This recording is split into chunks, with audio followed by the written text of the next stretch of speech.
At yun mga idol, mag-unboxing na naman tayo ng panibagong parcel natin dito sa TikTok mga idol.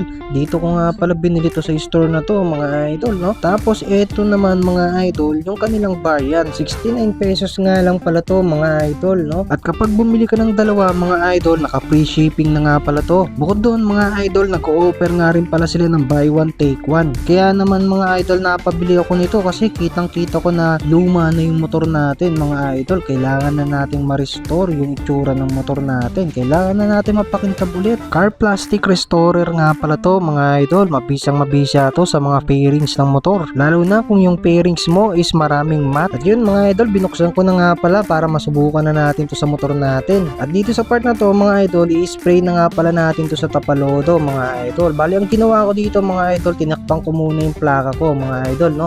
Para magkaroon tayo ng comparison sa ibaba at sa itaas mga idol. At dito, nakita ko na habang pinupunasan ko mga idol, kitang-kita ko kaagad yung result. Kung gusto mo rin pagandahin yung luma mong motor mga idol, alam kong kailangan mo nito mga idol, no? Nasa yellow basket nga lang pala natin tong item na to.